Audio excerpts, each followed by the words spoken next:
Well, Percival, I think before we get started tonight, we're just going to sit here and relax and enjoy a martini. Yes, well, I couldn't help but notice you're the only one who gets to actually indulge on the show. I never see anything coming Percival's way. How about a drink for Percival? How about you make a nice little shot for Monkey, as you say?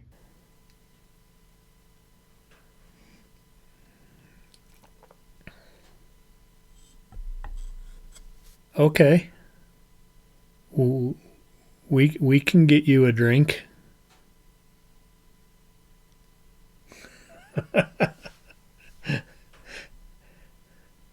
But is it Scottish gin or is it Japanese gin?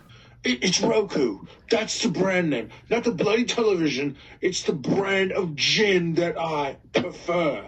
A sponsorship, anyone? Huh? What do you think? Well, good Lord, man, is that actually what I think it is? It just might be, Percival.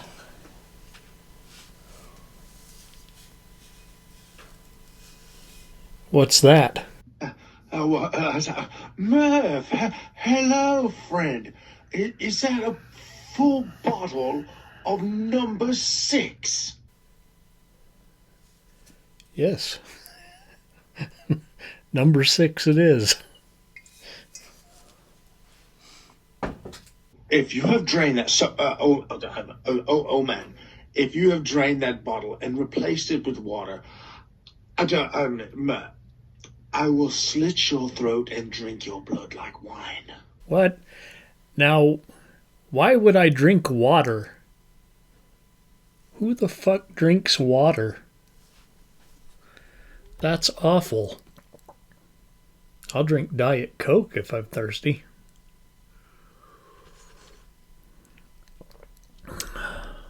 That's good. Okay, let's see. Oh, here you go. Help you out here. You know, if you'd set those symbols down, we could, get you your own glass and you could just hold it there. I'd just keep filling it up. There you go. Yes, well, I suppose this calls for some type of a toast, Murph. Cheers, mate. A toast.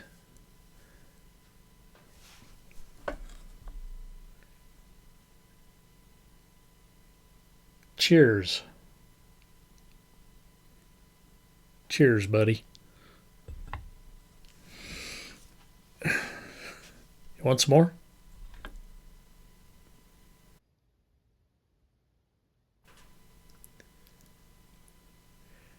There you go. Arigato, Roku!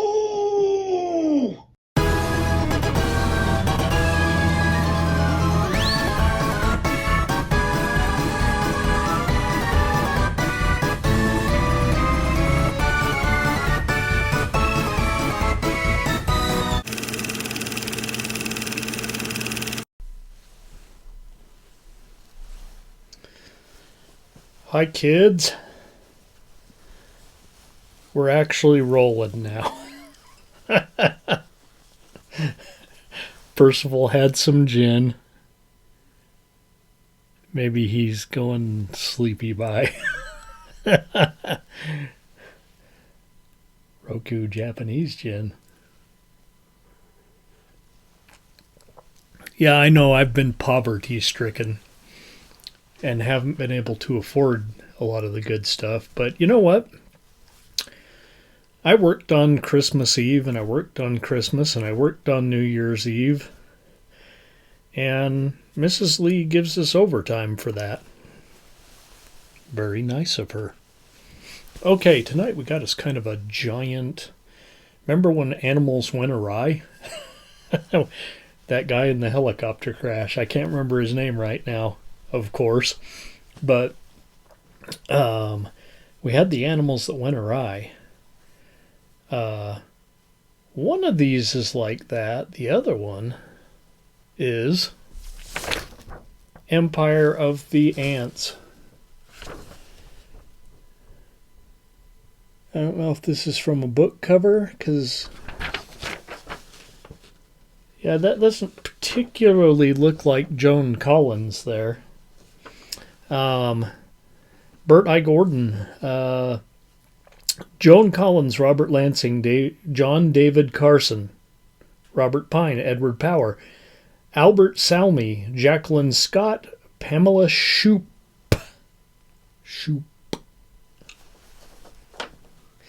For they shall inherit the earth sooner than you think.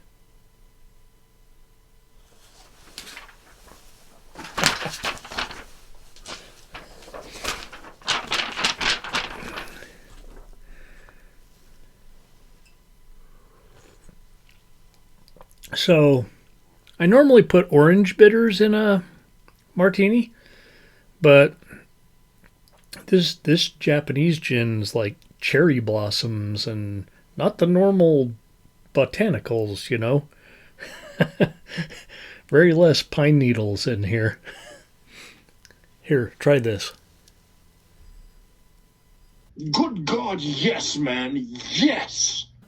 So I used Peychaud's bitters, because I think they're a little bit on the spicy cherry side. And you know what? Perfect.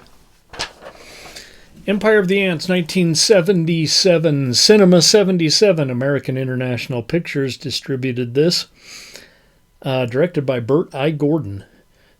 And I wrote here starring Joan Collins and the sergeant from Chips, who at first glance, I thought it was Jeffrey Lewis.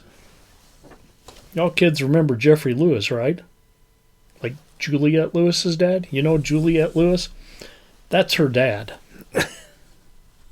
Show business family.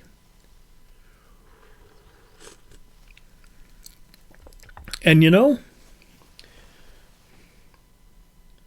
for a hot chick, she looks a lot like her dad. Somehow she makes it work.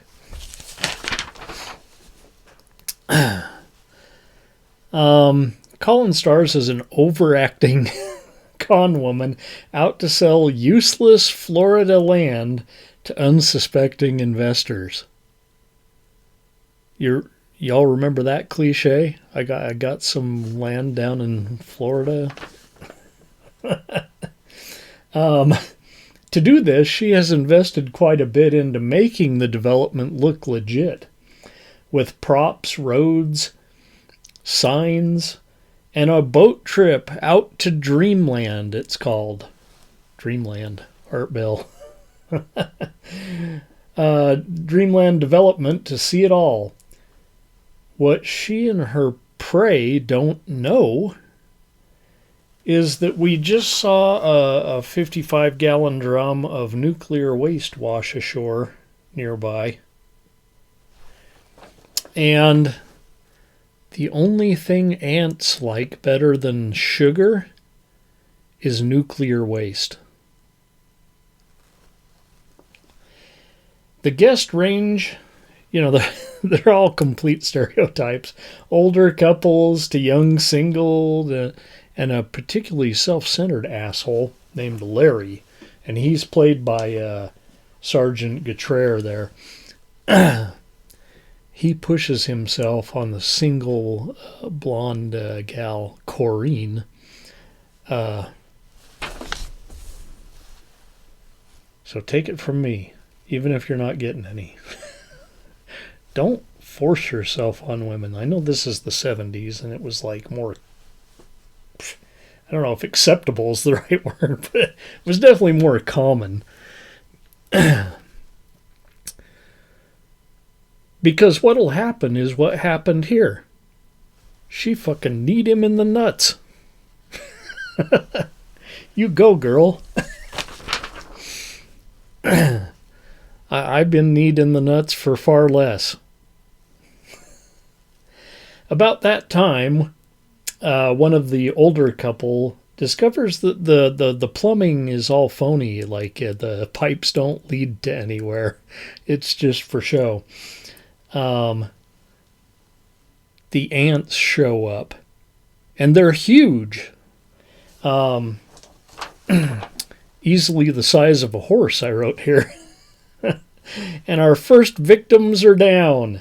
Eventually, the others notice that the older couple's missing, but by then, we're all in deep shit, so run! They make a run through the swamp for the river. The weak are picked off along the way. The elderly couple just can't run. The wife of Mr. Asshole trips, and he just, like, fucking books it. Leaves her there to die. Well, the rest reach the safety of the river. I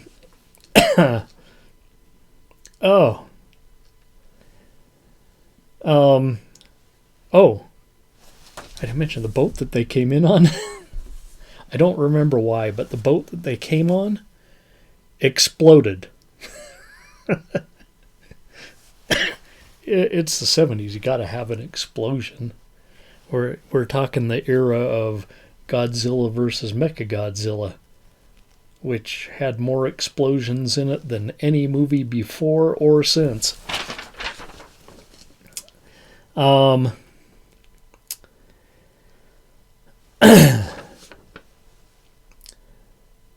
There's a rowboat stashed at the river.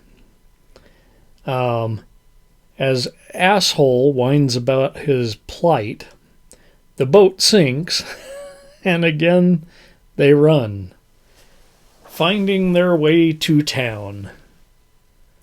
But hold on, I mean, we got ants the size of horses. Is town really safe anymore? Based on a story by H.G. Wells. We had this little H.G. Wells double feature here a while back, I think. Or maybe, I don't know if they were both H.G. Wells. Might have been H.G. Wells. Well, we did War of the Worlds. I'm getting off track here.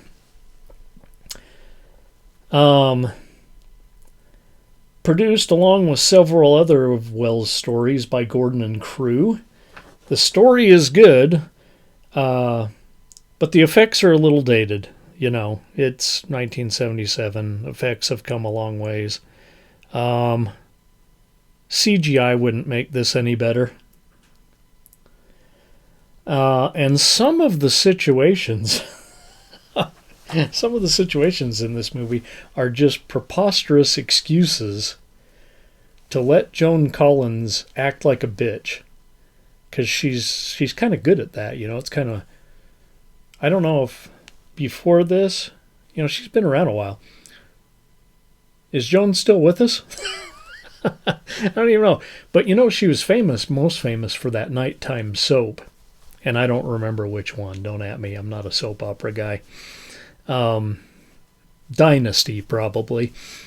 You know, where she got to be a bitch like full force, and like everybody loved her. I don't know why, because she was a bitch. This is a very middle of the road affair.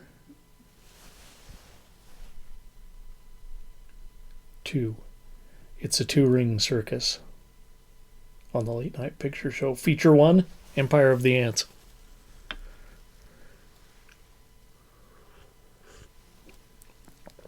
We're going to go a little slower than last night. My dumb ass. Start drinking rye whiskey. And yeah, one drink with a couple of shots of rye, and one drink with, well, two Vieux Carré. I don't know if I'm saying that right. You know, with a shot of rye, a shot of brandy, like half a shot of Benedictine. Anyway, I was so hammered. I went to bed early. I started trying to watch Dracula, Bram Stoker's Dracula from 1992, just for good measure. I haven't seen it since the theater. And, yeah, I didn't finish. But somehow, along the way, I cooked Charlie spaghetti. And I don't remember doing that at all. So, all day today, I've been a little bit under the weather, and, yeah.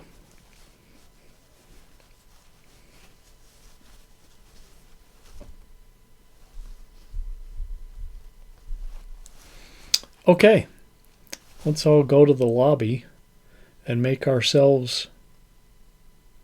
Yeah, we'll probably finish that while we're watching this. We'll make ourselves another Japanese martini. And yes, well, we'd like to be sure to say hi to Morgan from New Jersey, as Empire of the Ants is one of her all-time favorite films, as it should be. As it should be. Let's all go to the lobby. Let's all go to the lobby. Let's all go to the lobby to get ourselves a treat. Delicious things to eat. The popcorn can't be beat. The sparkling drinks are just dandy. The chocolate bars and the candy. So let's all go to the lobby to get ourselves a treat.